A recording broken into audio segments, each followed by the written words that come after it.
దేంట్లో పడిపోయాడు? మనం కూడా అంతే, మందిరం ఉంటాము. ఆ యొక్క ఆమె ఏమైంది? అవమానపరచబడింది. ఎవరు అవమానపరచబడ్డారు? ఆమె ఒక్కటే కాదు, తన అన్న అబ్షలోము అవమానపరచబడ్డాడు, దావీదు అవమానపరచబడ్డాడు. అలాగే నువ్వు నేను కూడా మందిరంలో ఉండి మన దేవుని వాక్యం చదువుతూ రోజు ప్రార్థనలో ఉండి పాపంలో పడ్డామనుకో ఎవరు అవమానపరుస్తారు? మొట్టమొదట దేవుడు అవమానపరచబడతాడు. మొట్టమొదటి ఎవరని చెప్పండి? రెండోది ఎవరు? నీ సేవకుడు. ఎవరు చెప్పండి? మూడోది ఎవరు? సంఘము. మూడోది ఎవరు? నాలుగోది ఎవరు? తల్లిదండ్రులు. చెప్పండి ఏంటంట? మొట్టమొదటి తల్లిదండ్రులు కాదు, మొట్టమొదటి ఎవరంట? దేవుడు. రెండోది ఎవరు? గట్టిగా మీరు పట్టుకోవాలి ఈ వాక్యాన్ని, ఈ మాటలు. మొట్టమొదటి వేళ మనము సంఘం నుండి పాపం చేసామనుకో అమ్నోన్లాగా మనం కూడా మరణమైపోతాము ఇప్పటికైనా. అర్థమైనా? ఎందుకని ఈ శరీరం అనేది కనబడేది మూడు విధాలు కనబడుతుంది. ఒకటి శరీరము, రెండోది ప్రాణము, మూడోది రక్తము ప్రాణము, మూడోది ఆత్మ. శరీరం మట్టిలో ఏమైపోలే? మట్టి అయిపోతుంది. ప్రాణం అంటే రక్తం నీరైపోతుంది. ఆత్మ ఎక్కడికి వెళ్ళాలి? నీవు జీవిత కాలము దేన్ని నువ్వు పెంపొందించాలి, దేవుని కాపాడుకోవాలి అంటే నీ ఆత్మనే కాపాడుకోవాలి. అందుకనే ఆత్మను ఆర్పుకుడని ఉంది. ఏంటంటే ఏ ఆర్పుకుడు? మనము ఆత్మను ఆర్పుకుడి అంటే నీ ప్రతిరోజు దేనికి ఆహారం ఇవ్వాలంటే ఆత్మకు ఆహారం ఇవ్వాలి. ఆ ఆహారం ఎక్కడ చూసింది? పరలోకం నుండి జీవాహారమే అన్నాడు. ఆయన ఎవరు? ప్రధాన యేసుక్రీస్తు. అంటే నీవు వాక్యం చదివి ధ్యానించి దాని ప్రకారం నడుచుకున్నావు అనుకో నువ్వు ఎవరు ఉంటావు? ఆత్మానుసారంగా ఉంటావు. ఒకవేళ నువ్వు మందిరం నుండి నువ్వు రక్షించబడి నువ్వు బాప్తిస్మం తీసుకుని నువ్వు దేవుళ్ళు లేవనుకో నువ్వు ఎలా ఉంటావంట? శరీరం సారువై. చెప్పండి ఏ సారు అయితే నువ్వు అప్పుడు? ఆత్మను సారు అవుతావా, శరీరం సారుగా ఉంటావా? చెప్పండి. మనం పరీక్షించుకోవాలి. ఇప్పుడు ఎలా ఉండాలి? మనము చెప్పాలి. ఎలా ఉండాలి? దేవుని మందిరం నుండి ఎలా ఉండాలి? చెప్పండి. ఎందుకని ఎన్నిసార్లు చెప్పినా గద్దించి లోబడిన వాడు హఠాత్తుగా ఏమైపోతాడు? అలాగే అమ్నోను హఠాత్తుగా ఏమైపోయిందా? మరణం ఉంది. కాబట్టి ఆ మరణం వల్ల ఎవరికి బాధ వచ్చింది? దావీదుకి బాధ వచ్చింది.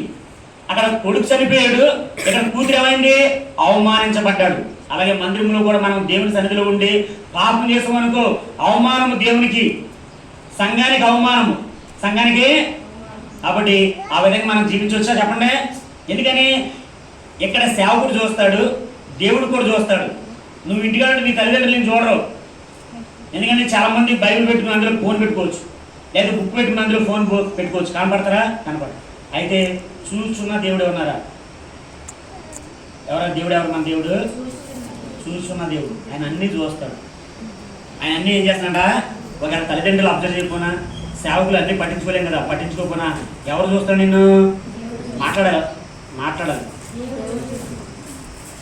ఎవరు చూస్తాడు నిన్ను? నేను దేవుడు చూస్తున్నాడు. ఎప్పుడు చూస్తున్నాడు? ఎల్లప్పుడు చూస్తున్నాడు దేవుడు. నేను ఎప్పుడన్నా నేను ఎల్లప్పుడు దేవుడు అబ్జర్వ్ చేస్తున్నాడు. ఒకవేళ నీ తల్లిదండ్రులు నేను అబ్జర్వ్ చేయకపోవచ్చు, సేవకుడు మందిరం ఉన్నప్పుడు అబ్జర్వ్ చేస్తాడు, నువ్వు ఇంటికి వెళ్ళినప్పుడు అబ్జర్వ్ చేయకపోవచ్చు. అయితే నేను అబ్జర్వ్ చేస్తే అబ్జర్వ్ కరెక్ట్ ఒక ఆయన ఉన్నాడు. ఆయన ఎవరు? ప్రధాన యేసుక్రీస్తు. ఆయన నిత్యము చూస్తున్నాడు. ఆయన నిత్యం చూస్తున్నాడ. ఆయన నేత్రములు లోకమంతా ఏమైంది అంట? సంచరిస్తున్నాయి. ఆయన నేత్రాలు ఏం చేస్తాయంట? లోకమంతటా. కాబట్టి నీ కళ్ళు ఎలా ఉందని నువ్వు చూసుకో, నీ శరీరం ఎలా ఉందో నువ్వు పరీక్షించుకో. ఎందుకంటే అమ్నోను పాపం చేసి మరణానికి పాత్రుడయ్యాడు. వాడు ఒక్కడే చనిపోవడం కాదు, తండ్రికి అవమానం తెచ్చాడు, అక్కడ చెల్లికి అవమానం తెచ్చాడు, తన కుటుంబానికి ఏం చేశాడ? అవమానం తెచ్చాడు. ఇక్కడ ఎట్లాంటి వాడు ఉన్నాడని చూసుకుంటే సహాయకుడు ఎవరంట? యెహోవా నాదాబు. మంచి పేరు ఉంది నీకు, వెళ్ళే మంచి పేరు పెట్టుకున్నావు, దేవుడి సేవకు పెట్టినట్టు పేరు పెట్టుకున్నావు, మంచి పేరు ఉంది. అయినా కానీ నువ్వు జీవిస్తున్నావు, కానీ నువ్వెవరంట? మృతుడివే. నువ్వు మృతమైపోయావు. నీలో ఆత్మీయులు మృతమైపోయింది. మృతమై చచ్చిపోయినవాడు బాక్సులు పెట్టారు, మాట్లాడతాడా? చెప్పండి. మరి అందరూ అలాగే ఉంది ప్రస్తుతం. అంటే ఎవరు మాట్లాడతారు? జీవించి ఉన్నవాడే మాట్లాడతాడు. మన యేసుప్రభు ఎవరు? మాట్లాడే దేవుడు. ఆయన ఎవరంట? కాబట్టి ఒకవేళ యెహోవాను ఆరాధనలాగా మనం ఉన్నామనుకో, సపోజ్ ఉన్నాం, మనం ఉంటే ఏం చేయాలి? సరి చేసుకోవాలి.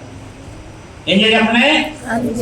ఒకవేళ అమ్నోన్లా మనం ఉన్నామనుకో, వాడు మరణమైపోయాడు, మరి నువ్వు నేను మరణం అవ్వకూడదు, ఏం చేయాలి? దేవుని యొద్దకు రావాలి. ఎక్కడి నుంచి రావాలి? కాబట్టి మొట్టమొదట శరీరాన్ని ఆశ కలిగింది. ఆ శరీర ఆశ వల్ల ఏంటంటే తండ్రికి అవమానం తెచ్చాడు, చెల్లికి అవమానం వచ్చింది, తన కుటుంబానికి ఏమొచ్చిందంట?